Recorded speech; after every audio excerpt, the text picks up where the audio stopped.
Bitcoin Group, the American original. For over the last 10 seconds, the sharpest Satoshis, the best Bitcoins, the hardest cryptocurrency talk.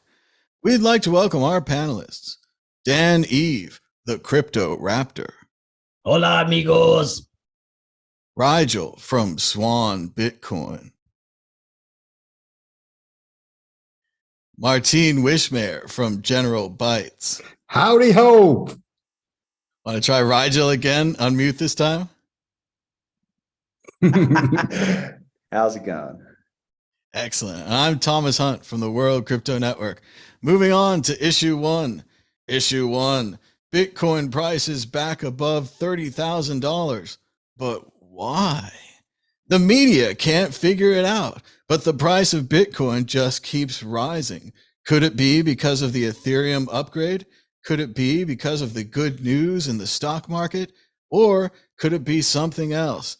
Dan Eve, why is the price of Bitcoin going up? Because Bitcoin is ninja. Like it's very difficult, isn't it? To unmuted. Is that better? I'm still muted. You can hear. Okay. Sorry.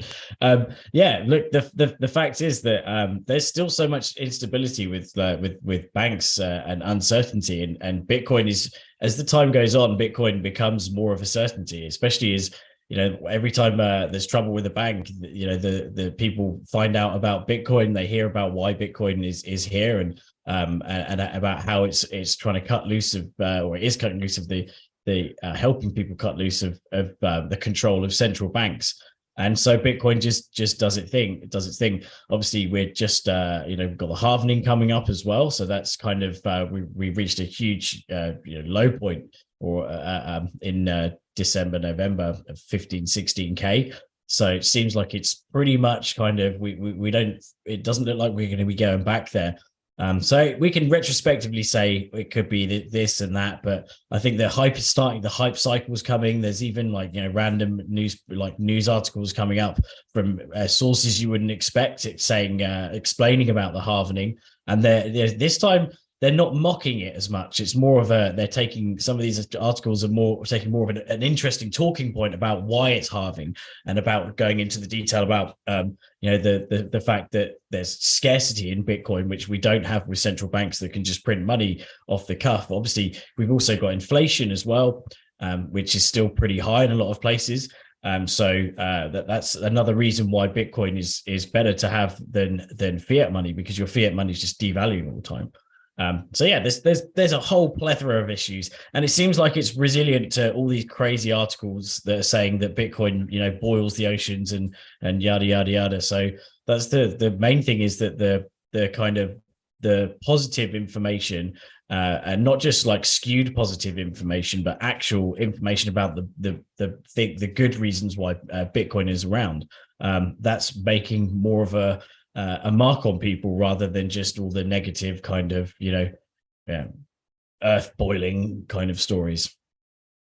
I love the media's attitude towards Bitcoin. It's always like a Scooby-Doo villain. They're always like, we almost got rid of that Bitcoin. If it wasn't for you kids, you just kept talking about it. Otherwise it would have been gone by now. Rigel, why can't the media understand Bitcoin? Why do they keep thinking that it's just going to go away and act so surprised when it keeps coming back? I think it's like many things for the media is, if they actually intended to understand it, they probably could or can understand it better, but they're not. They're just simply interested in creating headlines and drama and stories and things like that. So, I think that's kind of the best explanation is, they're just trying to keep confused people selling at the, buying at the top and selling at the bottom, So yeah, I think it's just, this is the way that Bitcoin goes. And as far as like the price being where it is, I think the only real kind of explanation I can think of is now Plan B has been made to look like a complete and utter idiot, but we want it to like pump a little so we can post some more of these like memes, with a wave coming, so it can go down again and he can look like an idiot again, So you can't just like let him fall. You got to like give him a chance to these right and then fall over again and again and again. So I'm very happy about this. I'm looking forward to a little bit of a pullback so he can look like an idiot, and then this to continue over and over again. And But of course, people won't learn the lesson, and he'll still have whatever million followers he's got. So yeah. I'm reminded very much of that Bitcoin comic strip where the price is like 65K and there's a huge line at the guy's booth and the price is 20K and there's no one there at all. The media is always writing these articles. So they were like, if you had invested in Bitcoin 6 months ago, this is what you'd have now. And whenever it's low, they're always like, Bitcoin looks like it's almost dead. And sadly, as hard as it is, that's the time where you should be investing. And it's almost impossible to do this. That's why we always say dollar cost averaging, buy like $100 a week, something like that. Don't look at it. Maybe do $10 a week if 100 is too much. Just don't look at it, because otherwise you'll make high buys and low buys and you'll mess it all up. Martine Wishmayer, what do you think about the price and the media continually wishing that Bitcoin just go away? Yeah, they can keep wishing that it will go away, but the price will go up. It's just something that is sure to happen. There's only 21 million. There will be no more than 21 million ever created. Right now, we are seeing a lot of problems in the fiat sector. Basically, they've been printing money, and now the banks are, some of them are really not that healthy. So if people are worried, that's best for Bitcoin. But, I like the Bitcoin price to go up, but I'd rather see the Bitcoin price to go up because Bitcoin is so good. It's a superior form of money. Unfortunately, what we're seeing now is that Bitcoin is going up because the whole fiat world is turning into a bit of a mess. And I don't think that's necessarily good, because it will create a lot of haters and a lot of negativity around Bitcoin. And it might even, get people to blame Bitcoin, even though Bitcoin is not the problem, it's the solution here. And so I'd rather see Bitcoin go up a little bit slower over time and without all the media hype than what's happening now with the nice little bumps though. But price will continue to go up. That's just, we all know that, So yeah, like you said, keep DCAing your fortunes and just buy some Bitcoin, price high, price low, just keep buying Bitcoin. For example, I do everything I purchase, there's like 3% in cash back, and I immediately turn that into Bitcoin, not in the shitcoin where I get the Bitcoin, where I get the cash back in, but I turn it into Bitcoin. And then I store it safely, and I just keep doing that. And it really adds up, you forget you're even saving Bitcoin, but 3% of all your expenses, that adds up. Yeah. I agree, Martine. We've also seen gold, silver, other precious metals having their price rise. And although it's fun for the Bitcoiners to be right and for there to be inflation and all these things, if you can't buy anything, it doesn't matter if your Bitcoin is worth $1 million a coin. If you're buying toilet paper at 100K and mini whiskey at $10,000 a bottle, like, it's not very fun. Like, you didn't really win anything. The whole thing collapsed. So yes, it would be better if we had a more reasonable transition. Moving on to the exit question, predicting against the Bitcoin predictor ball, the greatest source of all Bitcoin prediction power in all of Bitcoin history, the baldest source of truth. Dan Eve, will the price of Bitcoin be higher or lower this time next week? I'm on the optimistic train, so I'm going to go higher. Higher. Rigel, will you continue the optimism? No, I'm gonna say lower. I think like naturally, it's gotta, generally the stuff like pulls back a little, right? I don't think it's gonna go down anywhere near 20K, but I would think like 27-ish or 26, 28, something like that. A little bit to play with people a little, and then probably go up would be my pick, but who knows? Martine Wishmayer with a tiebreaker. I'm with Rigel on this one. We'll see a bit of a pullback, and then it will go up again. But the weak hands have to be shaken out first. And now the Bitcoin predictor ball. Will the price of Bitcoin be higher this time next week? You may rely on it. The ball is optimistic. Moving on to issue 2. Issue 2, Bitcoin is 1 year away from a major technical event. History suggests the start of another bull run. Yes, the mainstream media, including CNBC, have discovered the halvening, Remember that the amount of Bitcoin being produced will be halving, right? The amount of Bitcoin produced will be going down by 50% on schedule according to the block time. That event is called the halvening. It's when the halving happens. Anyway, you're more interested in the price of Bitcoin, which usually goes up slightly after the halvening, and this time might go up before it because of all the media attention. You don't want a FOMO. You don't want to be too late to the Bitcoin halving when the block reward will go down from 6.125 to 3 point something. Rigel, what do you think about the Bitcoin halving, its effect on price, and now the effect of the media on the price on the halving?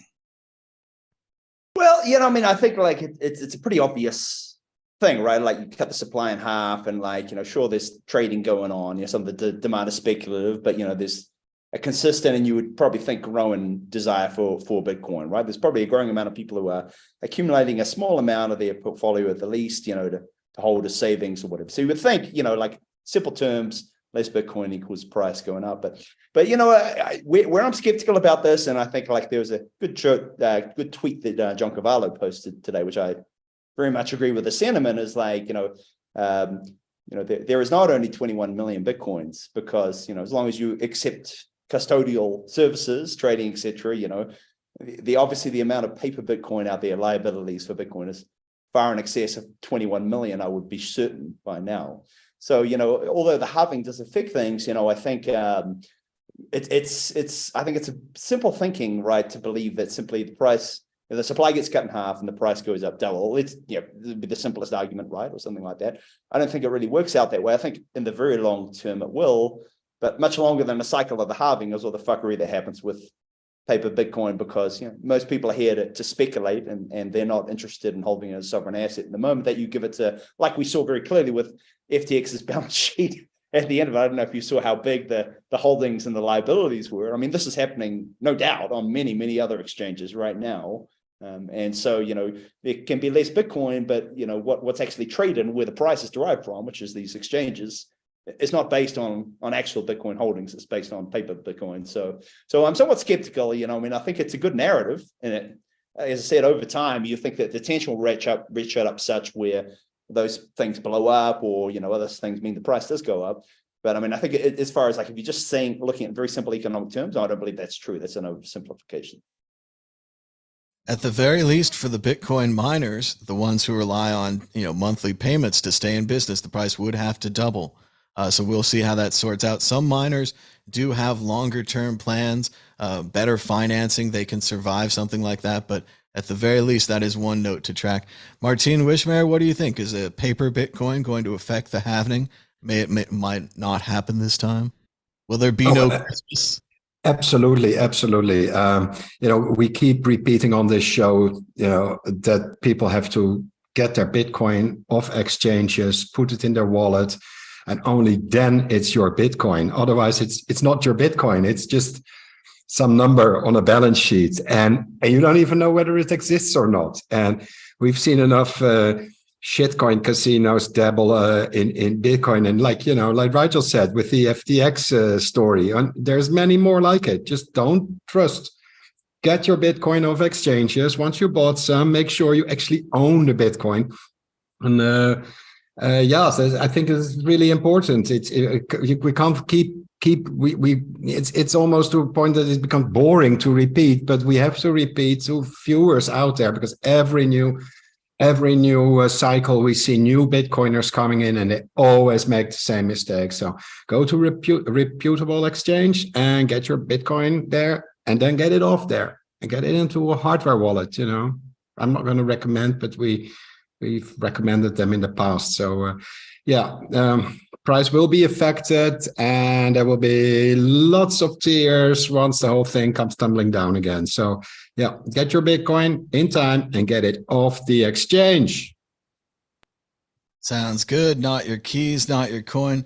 Dan, Eve, is there any way that the halving could be canceled, or maybe we could delay it till later? Maybe it's not the right time to have a halving. Oh, indeed. If only we could just put it off, and maybe even just make the supply 100 billion, so that everyone on Earth can get like 5, 10 Bitcoin each, eh? But if only it was that simple. But I do think that whilst the halvening, I think a lot of the effect comes from like the media cycles around the halvening and the hype that happens, especially the more as we go on, because my back of the fag packet calculations, like during the first supply cycle before the first halvening, when it was 50 Bitcoin a block, there was like nearly 50% of the supply given out, and then it goes down. The next cycle was 25%, and then the next cycle was 12.5%. So as this halvenings go on, there's more circulating supply, and the impact of, even though it's halvening, the impact of that halvening is kind of lessening because of its percentage of the overall supply. So and you look at the trading volumes of Bitcoin a day. So that I think the impact, compared to what the actual halvening will do to the supply reaching the market every day, I think the impact lessens as we go on. But what actually does it increase is the amount of people using Bitcoin and the importance of it. And it goes back to the Metcalfe's law, right? I can't even remember exactly what it is. The inverse use of a network is squarely proportional to the size of a triangle or something like that. I don't know. But then ultimately, the more value more people using a network, the more value it has. So there's other things that kind of take over from just the supply halvening, I think, that show or give Bitcoin even more value. And ultimately, the more people that are using it, the more demand there is for the Bitcoin. So yeah, I don't know. It's all a bit crazy. But one thing on the previous kind of article that wasn't actually picked up on in any of the ones I read about the sort of the price going up and what could this possibly be, mystical bull, right? One thing that wasn't discussed in any of these articles was the fact that this, going back to the old argument of price following hash rate. And so recently, that we're at an all-time high for difficulty of like 48 trillion nearly, and hash rate of 343 exahashes, which is within about 15% or so of the all-time high of hash rate. So I think that the price, it seems, has slowly crept up on this hash rate that's just exploded out of nowhere. And yeah, it's just showing that, again, the more secure the network is, the more trust there is in it, the less chance there is that it's going to be hacked or manipulated. And it is the strongest and most hardcore network on earth. And that's measurability. There's an actual international standard of measurability for the word hardcore, and Bitcoin is the most hardcore, I hear. Max Kaiser has often said that the price will follow the hash rate. Moving on to the exit question, Thomas Hunt, aka Mad Bitcoins, has predicted on Twitter that the halvening effect, the halvening bump, will happen early this time because of the media. Do you agree? Will the halvening bump happen early, around the time of the halvening, later, or perhaps never? Rigel, go ahead. Yeah, I mean, I think that's notwithstanding what I said before about the paper Bitcoin effect. I mean, I think that's a pretty solid argument, and I think we kind of saw that, yes and no, sometimes the last cycle. I think now the narrative is, I mean, the narrative is always kind of driven price to some degree, right? That's why Bitcoin is worth anything. But I think it's starting to become kind of scarily mainstream now about some. The one that really shocked me in the last cycle was how many people that haven't maybe read the book were saying things from the Bitcoin Standard that I remember, 2018, 19, we're all thinking this is interesting, but it's not going to catch on. But how that really reached even sports stars and personalities, that sort of level. So I think you're totally right in that that narrative has been very well steelmanned by really by the maximalist community, and that has really played out far beyond that small kind of bubble. So I wouldn't at all be surprised to see that's true. But it kind of feels to me like, I don't know if this is true, but I was just thinking this today of, presuming we're in the start of a bull run or a mini one or something, does feel like it's speeding up, these kind of cycles, or this now quickly the drawdowns get drawn down and come back up. It feels to me like, since I've been involved with 2014, that things are kind of speeding up a little as far as these things take to play out. But I don't know if you guys would agree with that, but that's my feeling. It reminds me of the movie release window. When I was a child, movies were always in the theater forever, and then someday they'd come out on video. Now it's like they were in the theater last week. They're on video next week. You can't even tell. Martine Wishmayer, what do you think? Will there be a rise in Bitcoin price Will there be extreme FOMO and greed? I don't know. And honestly, I don't care because I'm not selling ever. You know, in the past, I used to sell Bitcoin when I wanted a house or something. Now I don't. I just use a Bitcoin-backed loan, but I keep my Bitcoin. I'm not selling Bitcoin ever. I mean, this is. I mean, I think everybody goes through this whole cycle that at one point you don't even think about selling anymore, and the price doesn't. Yeah, of course it will go up, but I mean, we're not here for the short-term profits. We're here for the long haul. So, yeah, and all those price movements, I'm not even really following them anymore. It's just like, you can wake me up when we're at the new all-time high. We'll open a couple of bottles and then get on with life and wait for the next all-time high. I think it gives you some peace. If you constantly keep worrying about the price, then yes, it might go up, it will come down, it will go up, it will go down again. So I said, don't worry about the price. Just make sure you get your Bitcoin. Price will go up eventually, and it might go up a little faster. And I totally forgot the question, Thomas. Sorry. Dan, Eve, do you think we'll need those champagne bottles 6 months early around the halvening, or maybe later? Oh, I don't know. I'm thinking. I don't know. I'm kind of torn, right? I think the media is starting to whip up a frenzy a bit early. We're a year away, and they're starting to write articles about the halvening. These are big kind of big news outlets that are kind of covering this. So there's definitely a lot more. I'd say like down the middle of the road coverage, right? That's not just criticizing or laughing at Bitcoin right now. It's actually covering something that's quite interesting in the cycle and talking about the history of Bitcoin and why there's a halvening event. So it's more of an educational thing now rather than just mocking Bitcoin when the price dumps. So I think you're right that the media is going to play into it a lot more and into that general hype cycle. But at the same time, I kind of think that that it does seem like it's after the halvening, right? That all the previous pumps the biggest pumps have been after the halvening. So whether it's like a shorter term after it's a month after the halvening or like 6 months, a year after the halvening, then I think it's going to be probably closer to the halvening this time, but maybe not before. Now, I think there was a lot of media attention on Bitcoin during the last cycle, but I don't think they believed us. Ever since the Y2K bug didn't pay off, they've always doubted computer people. They've been like, oh yeah, it'll be like Y2K. We'll do all this work. We'll all get ready, get our water bottles and everything. And then nothing happens.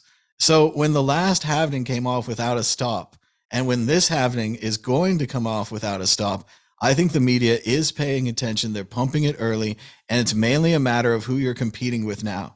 You're not competing against, some poor unemployed mad Bitcoins who has no bags, right? You're competing against banks with giant bags of money, and they're not going to be the last one to the party. And once they start going and they go like dominoes, and you see the Bitcoin price rise and rise and rise, and you're reading the article and you're like, why did this happen, with your Scooby-Doo voice on? It's going to be the banks who have bought Bitcoin before you. So I don't want to hear those stories about, oh, I was going to buy Bitcoin, but it didn't hit 10K or it didn't hit 13.5729 like the chart said. So again, you have a chance, but the thing is you have to accept it, that you can't time it right and that you need a dollar cost average. And you have to accept that. Or you could keep trying for that magic number. Moving on, check out worldcryptonet.com, worldcryptonetwork.com. You can get all the videos for free on YouTube, and by clicking them through here, we've got shows, topics on this day, and more at worldcryptonetwork.com. Moving on to issue 3. Bitcoin is rallying, but El Salvador's holdings are still down 29%, as well as MicroStrategy's Bitcoin bet is profitable again after the Bitcoin price surge. I'm just wondering if we're going to do this the whole way up and the whole way down.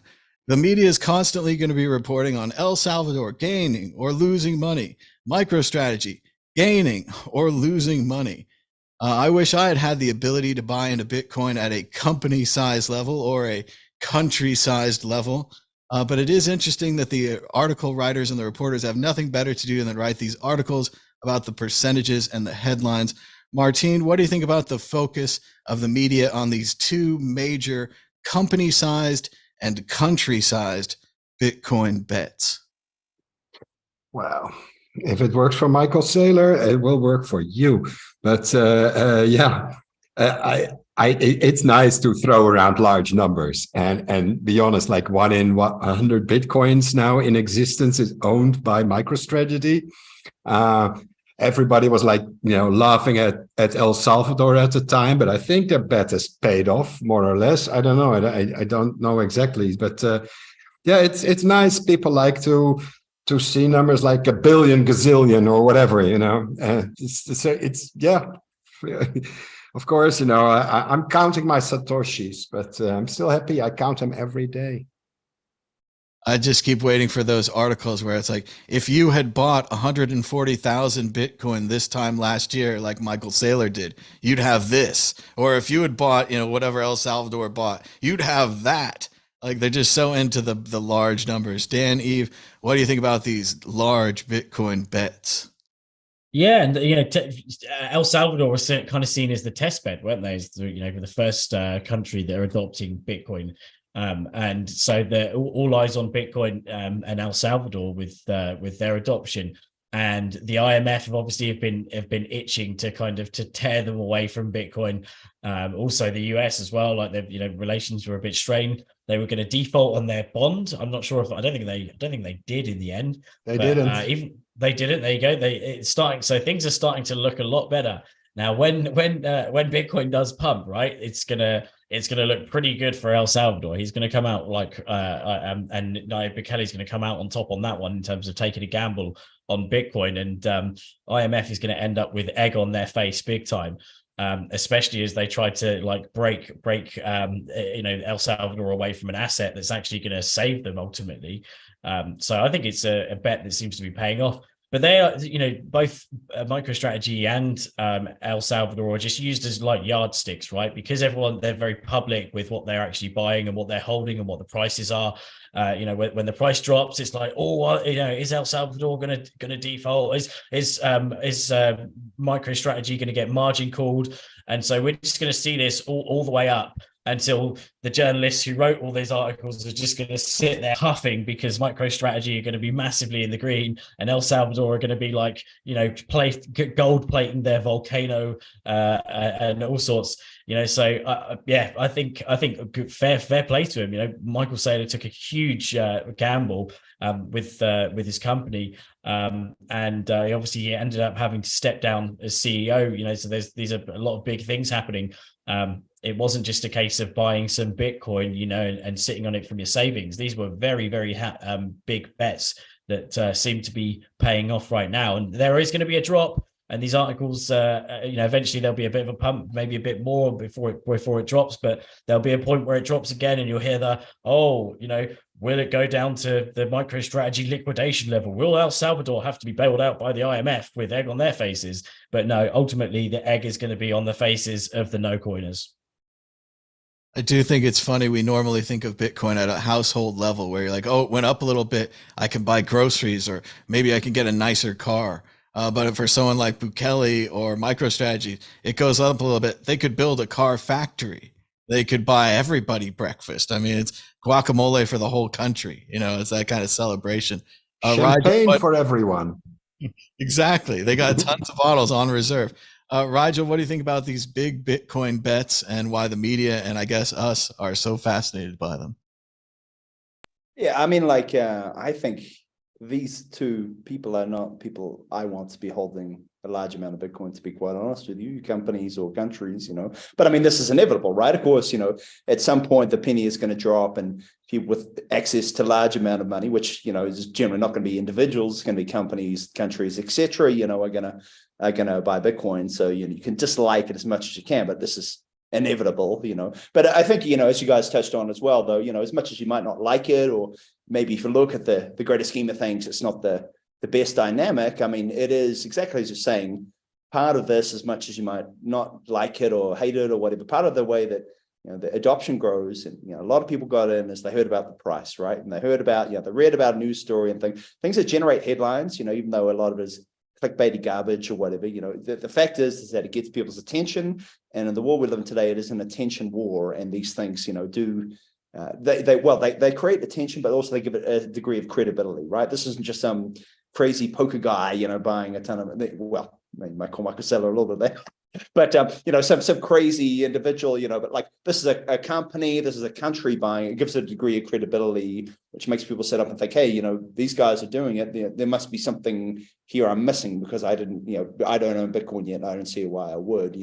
So I mean, I think it's although I might not like it, this is important to the news cycle. It does give a degree of credibility. And I think there's probably far worse companies than MicroStrategy and far worse countries than El Salvador that you could think would be doing these things. So if you want to look at, the glass half full thing, I mean, it's definitely not a bad thing in that regard. So yeah, well, not my cup of cake. And, I think it'd be better if that Bitcoin was distributed amongst people that, did not have access to traditional financial system or things like that. But, it's an important part of the step of getting people's attention and making this mainstream. And as I said, it's going to happen, whether you like it or not. Companies and countries are going to buy this stuff eventually. And this is just obviously the first step, It is pretty funny if I'd come along in 2012 or 13 and told you my company was called Tiny Strategies and we're just going to buy Bitcoin and hold it, and you can trust us, it's all going to turn out fine. Somebody did do that. His name was Pirate at 40, and he ran allegedly a Ponzi scheme, and he took everybody's money. And all he had to do was follow his original plan of just holding the funds. They did actually go up. It was the simplest Ponzi scheme you'd have to do. He didn't have to do upkeep or have any kind of complex financial dealings. He would have just have to hold them, but he couldn't do it. It was easier to scam. Let's move on to the next issue, issue 4. Warren Buffett's back again. I've seen people do stupid things all my life, he says. Warren Buffett doubles down on his long-held Bitcoin and crypto views. He just can't let it go. He hates crypto, he says. On the CNBC Squawk Box, he said, I didn't like chain letters when I was a kid. I thought, why in the world should I send along a chain letter? I've seen people do stupid things all my life, and really I emphasize with that. I mean, people like to play the lottery. People love the idea that they're going to make money tomorrow. Warren Buffett on Bitcoin. Martine, what do you think about this? Constant pessimist, the old man yelling at the cloud. Yeah, somebody please call Jurassic Park, because they must be missing a dinosaur. No, it pisses me off every time. It just make me just the picture. I just skip. If I see his picture, or the other one, Charlie Munger or something, see his picture in the media, I'm like, next, I'm just clicking away. It just makes me angry. But he does this with a purpose, I think. He just likes to wind people up. He's like this Peter Schiff guy, which I can't stand either.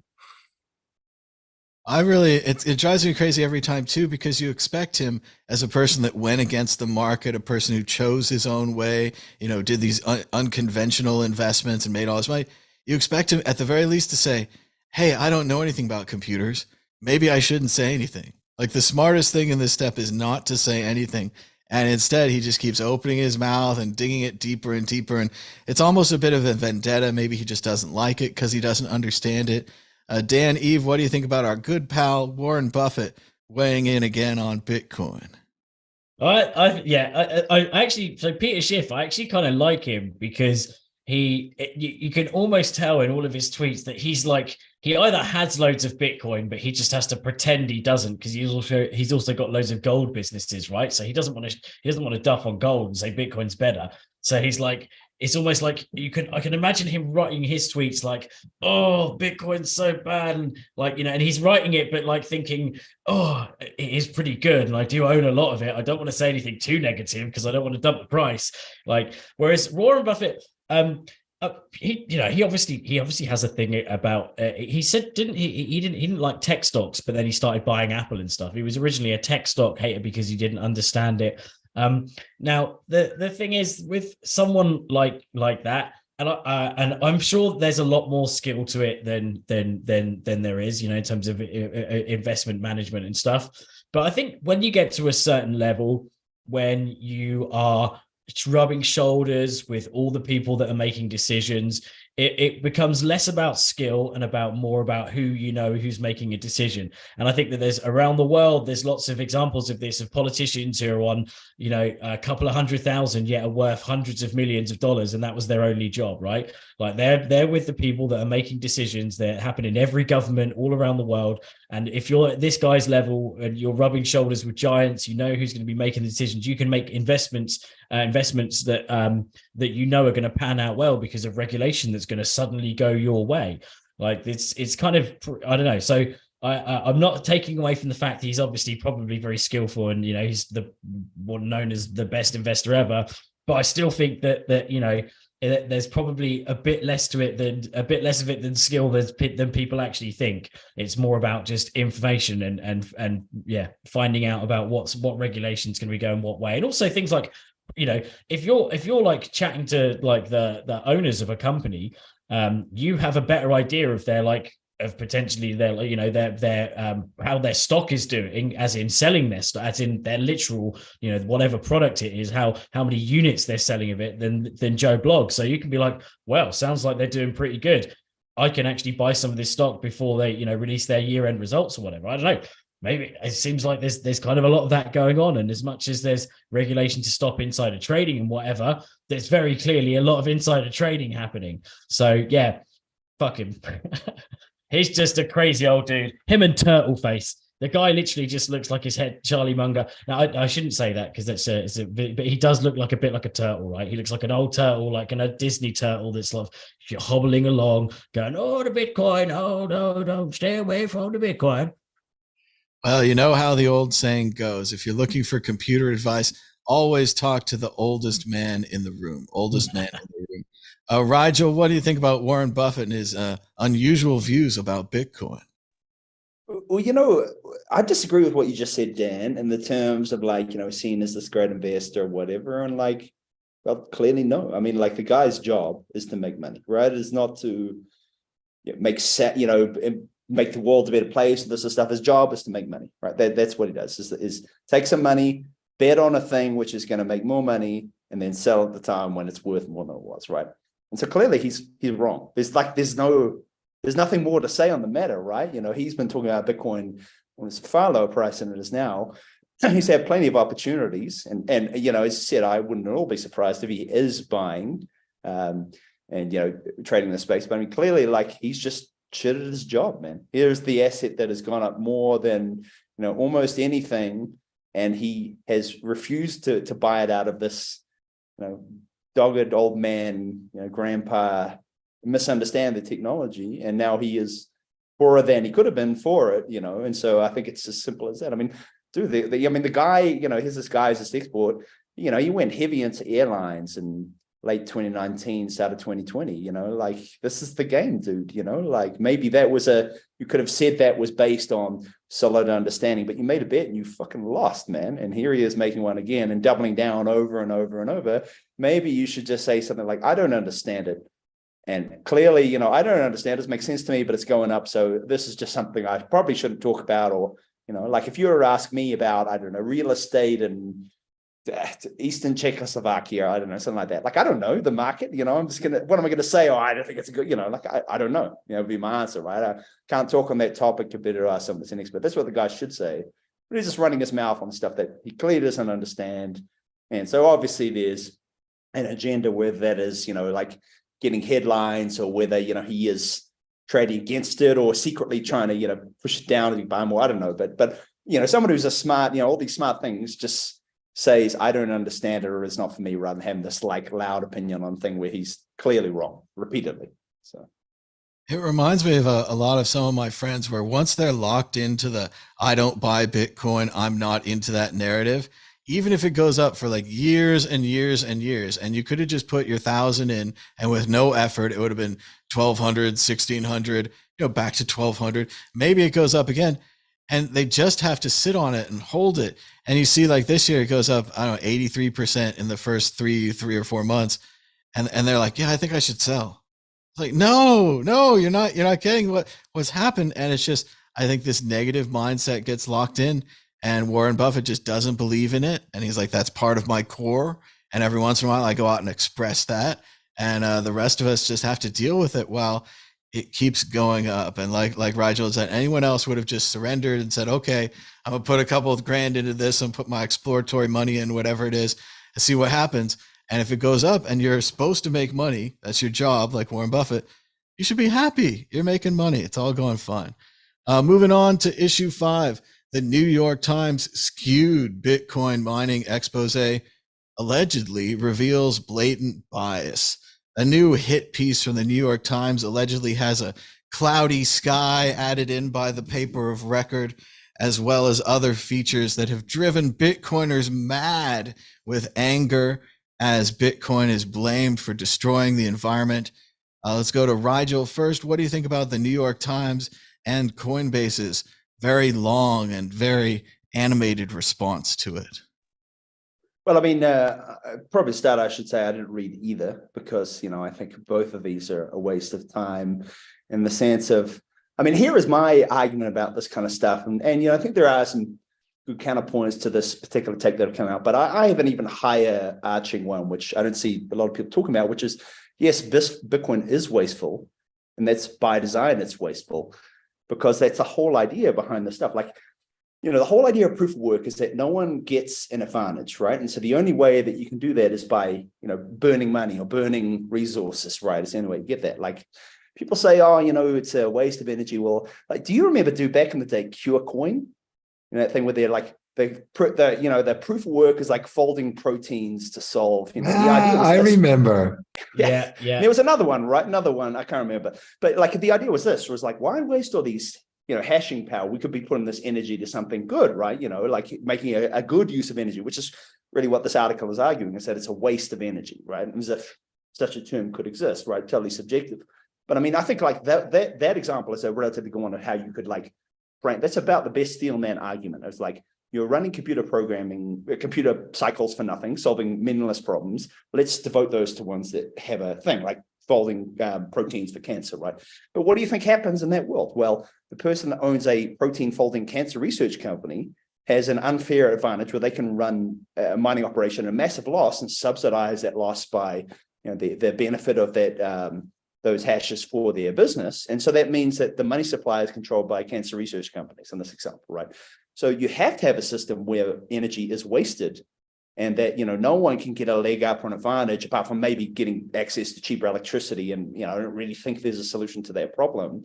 But, like that's the whole idea, dude, is it is supposed to waste energy, because that is how you have an even playing field. And if you look at the benefit of Bitcoin, without getting too all spacey and stuff about, what it means for the world, I mean, I think the amount of energy that it expends for that benefit of like keeping all the fuckery out of the money and all the flow and effects of that, it's an infinitesimally small amount of energy expended for the benefit, So I even like to turn that on its head. It's like, sure, it's wasteful. Absolutely it's wasteful. That's the whole idea, dude. And if you don't understand that, I don't think you really understand Bitcoin and what the purpose of this technology is. I really do think there's a disconnect with the media and proof of work. They don't understand that it's part of securing the network. They think of it as more of this like the lottery, and it's a waste and it's a fire because so many miners do not win. But at the same time, it's securing the network. And that's where this proof of stake, proof of work argument is going to keep coming back over and over again. One of them, in the opinion of myself and other people, secures the network better than the other.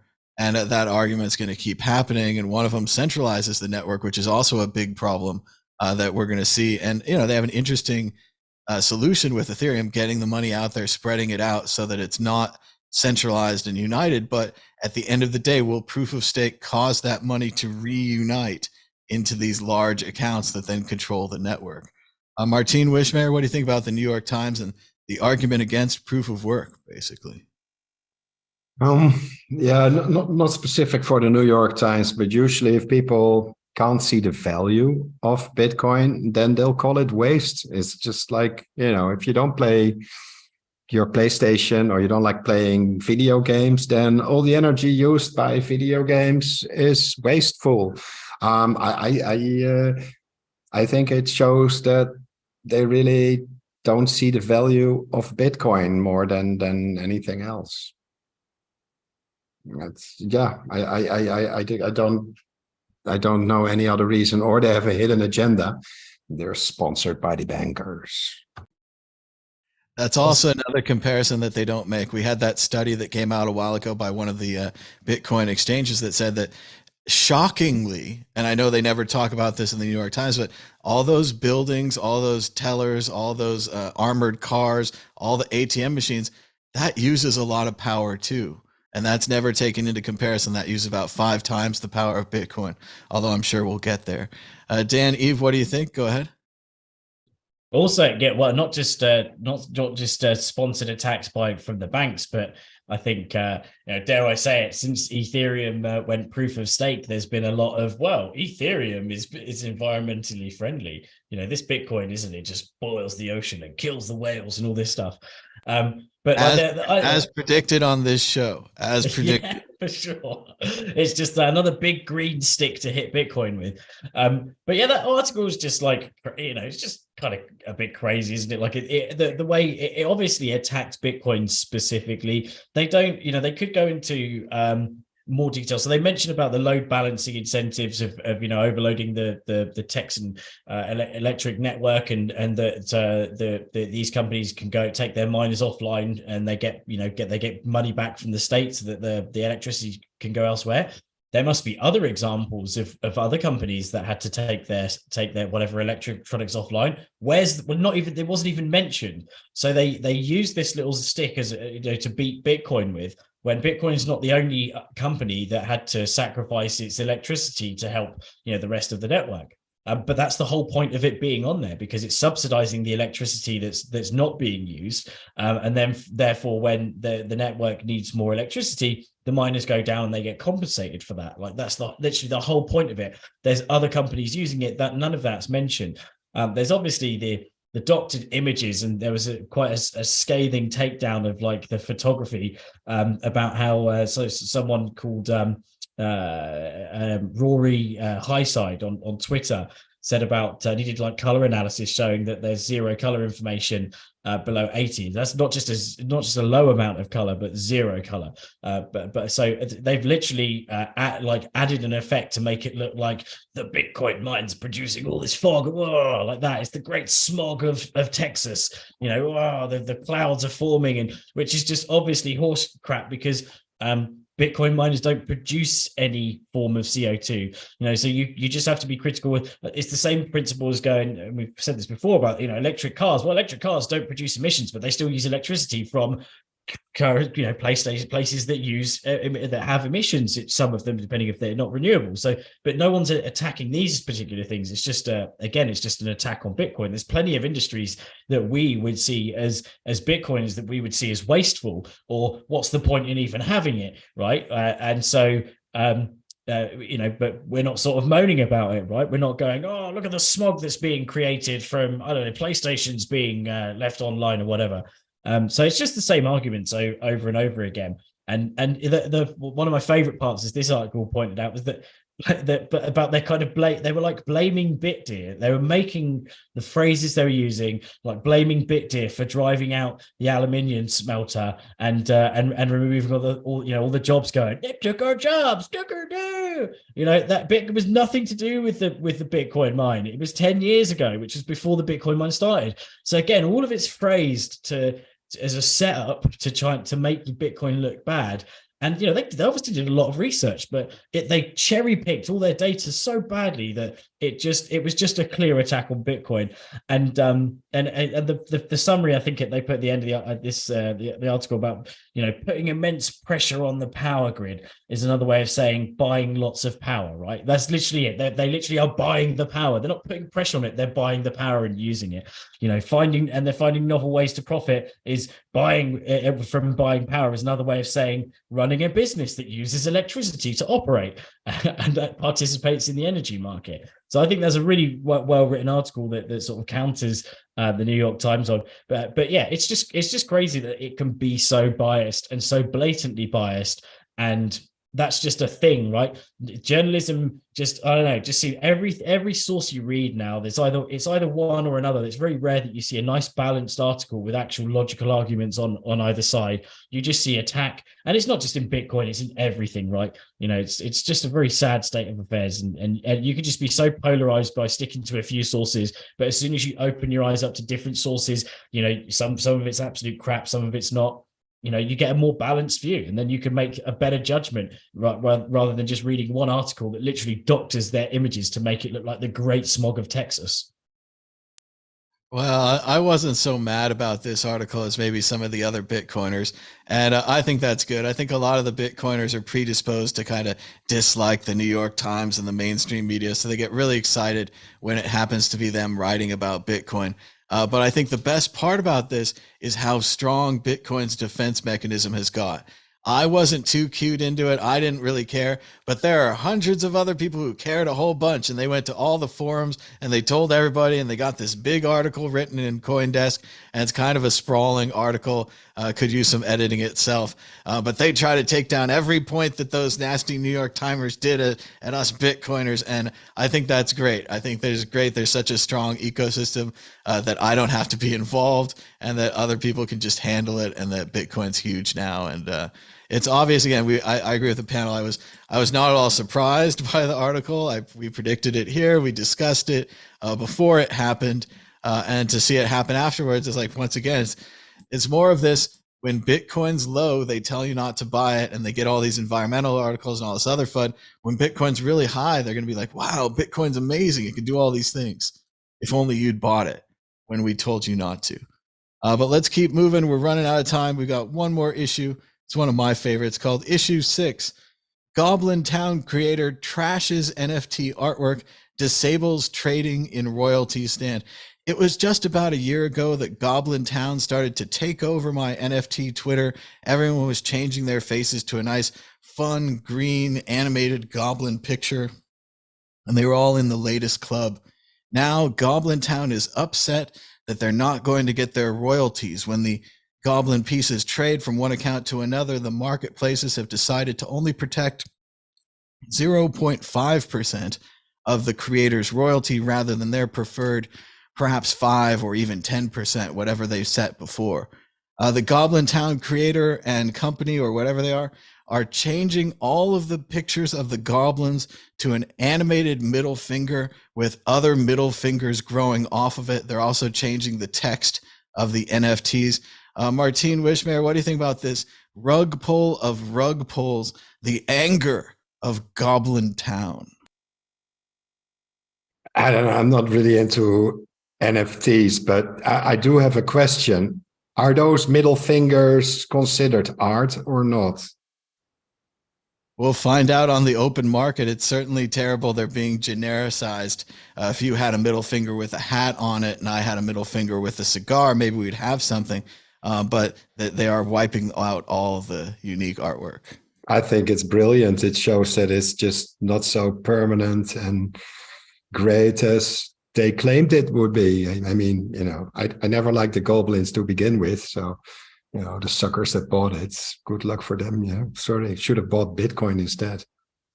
Now, there are other options when you make NFTs on OpenSea. You can freeze the metadata in the Ethereum blockchain. It then can't be changed. It will upload your image to IPFS. It also can't be changed, but that's not true with these Goblintown images. Of course, Curio Cards, one of the first NFTs, had IPFS way back in 2017, back when it was still the interplanetary file system. But Dan, Eve, what do you think about Goblintown really pulling a rug on their users, destroying their art?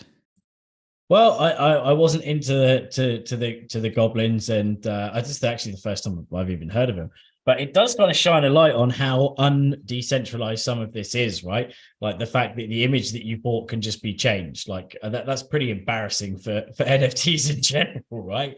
Like, but as you're saying, and if it's on IPFS and it's decentralized, and once you have the image, it can't be changed. Or let's face it, ordinals, right? Ordinals on Bitcoin are that, right? They're enshrined in Bitcoin, so they literally can't be changed. That's obviously a huge benefit over how it is on Ethereum. It sounds like it's not a complete rug pull. It's just like a temporary rug pull where they screwed everyone around so that they can reissue them with a token via a snapshot, and then they get their NFT from that. And then maybe it is going to be a permanent NFT the next time. I don't know. Who knows? But this is kind of some of the problems with smart contracts in general, is that and I'm not sure, I'm not going to profess to know how the goblins the goblins have been done, but you can have like a smart contract which seems legit, but it's done via a proxy contract. It's upgradable, and therefore it can be changed at a later date. And then suddenly, that contract that you originally were involved in has been superseded by something in the proxy contract, and therefore there's that's it. The rules have changed, and that the fact that it's not kind of truly decentralized. The company can just do this to people and cause this crazy heart-stopping moment for people that pumped all of their money into these goblins. It's kind of sad, and hopefully people don't get too stung from it all. But it kind of goes to show that some things aren't immutable. I don't want to be mean, but I do think it's kind of funny on both sides. It's funny that the people expected their NFTs to stay the same without having them frozen or written into IPFS. And it's also funny that this company thought they would make all of their money on the market royalties. It seemed to me just from the beginning, and again, I'm not some great hacker or whatever, but I think about things and I'm like, well, if I had a Goblin in account and I traded my username and password to you and you changed the password, it's as if we've traded the Goblin without using the market because we traded accounts. And that's a very simple thing that would obviously destroy their business model if anyone ever thought of it. If you're selling something with a major royalty, 10 grand or something, it's easy and it's worth changing accounts, right? Rigel, what do you think about the Goblin rug pull? Yeah, I mean, I haven't really followed NFTs. I mean, I do believe, I think digital collectibles and something along this line will of course be a thing, right? It's just human nature, and I don't think anything that we see today is it for sure. But I mean, I think there's something in this that will blow up. But for me, I'm just more interested in the Bitcoin stuff, and not to diminish the idea itself. I just haven't got the time or the interest. But I mean, it's interesting to me with this phenomena because, during kind of the last bull run, I was in for a good chunk of it, I was in Playa del Carmen in Mexico, which is like a digital nomad hub. And you get a lot of these kind of digital nomad types there, right? It's very transient kind of, it's an area of Mexico where a lot of people speak English, and it's quite, kind of gringo kind of area. And so they had a crypto meetup there that I used to go to relatively regularly. And it was just like a generic meetup, but, it had sort of 300 people were going. So it was a good place to meet up and do, P2P trading and things like that. And I talked to a lot of these people about this stuff. A lot of them were kind of newcomers or not particularly fluent with the area, right? And they'd be like, they tell me all these things about NFTs and the artworks and stuff. And I say, you don't own that picture, dude, right? You own a hash that directs you to OpenSea, and they will display your picture if that website is live and they want to display this picture, right? But you don't actually own the picture.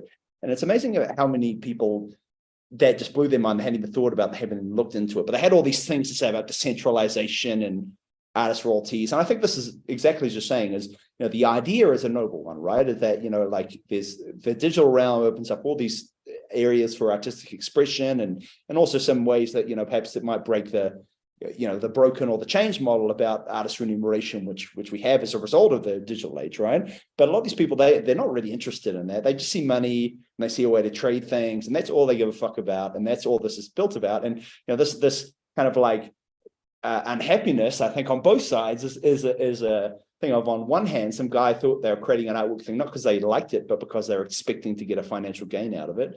And B, I think, as you said, Martin, this really, if you own this middle finger thing, this is a piece of art history, man.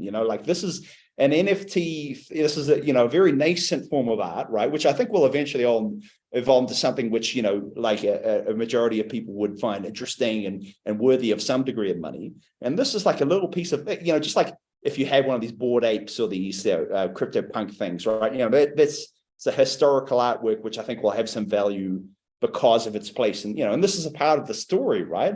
And so if that happened to me, I'd be like, fuck yeah, this is great. This is something to tell the grandkids about, which is, if you look at other art, that's what gives a lot of, value. That's why you can tape a banana to a wall and sell it for money, is because it's a story, right?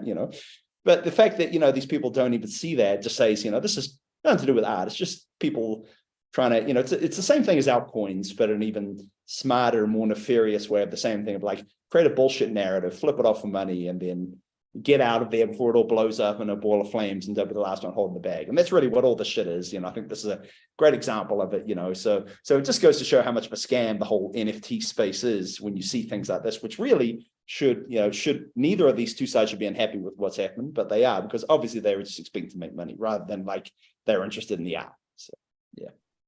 It is interesting how many people believe that they own the JPEG when really, like you say, they own the signature. I'm so early, I think of myself as a signature collector, where I do own the signature. And in a way, I think of it as a double word on the signature, where it is, the digital signature, but it's also like the author's signature, or a link between me and the great artist, where I'm like, wow, I collected a little piece of him or her's great works. So it is interesting to see that. But yeah, I do think could blow up in a lot of people's faces. Dan, you have more on this? Oh, Roger made me think of the banana on the wall when you said that. I remember back to seeing an article. I don't know if it was true or not, but it was like some guy had dropped his glasses in an art gallery, and when he went back to like find them, there were people gathered around like taking photos of it, thinking it was part of the display. They were just on the floor next to the wall, and there were people just like posing next to it and.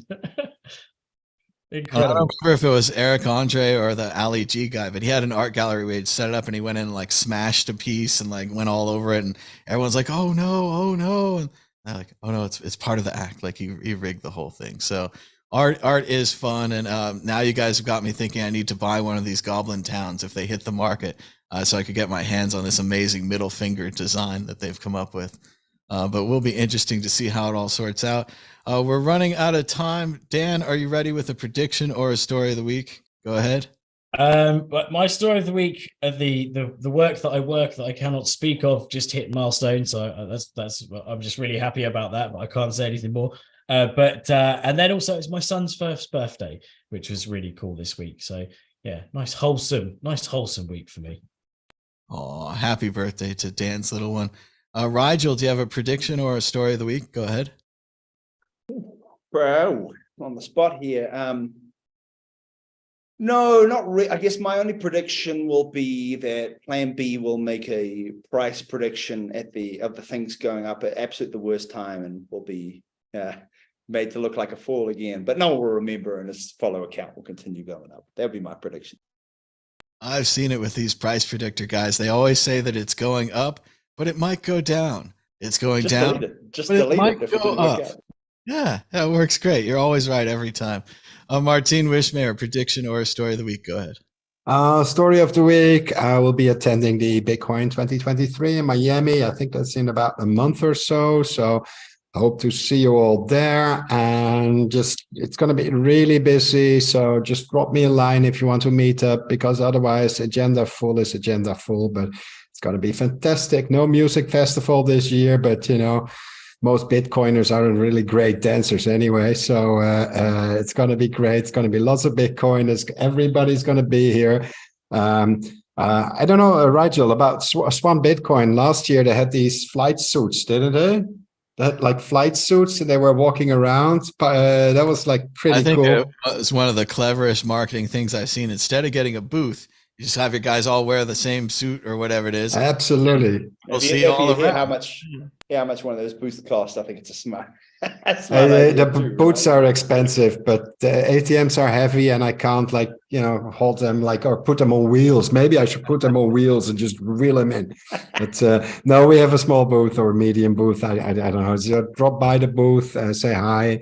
We're still waiting for some merch, so there will be some goodies for the goodie bag for everyone. That sounds great. Looking forward to that. And I have a story of the week this week. I want to just say a shout out to Beeple, the great artist who does everyday work. He's done more than 5,000 works. He did a recent one where he kind of references Ethereum NFT history. And if you look down here in the right-hand corner, right above the Ethereum logo, is the apple. And we believe it's the apple from Curio Cards, my 2017 NFT project that since got rediscovered. So very cool to be included in a Beeple. So shout out to him. That's very cool. Thanks to everybody for joining us this week. Be sure to give us a thumbs up and put a comment down below. Even if you want to just put like 4 algo, people have been putting just to make the Twitter algorithm, the YouTube algorithm love us more. So thanks so much for joining us. Until next time. Bye bye.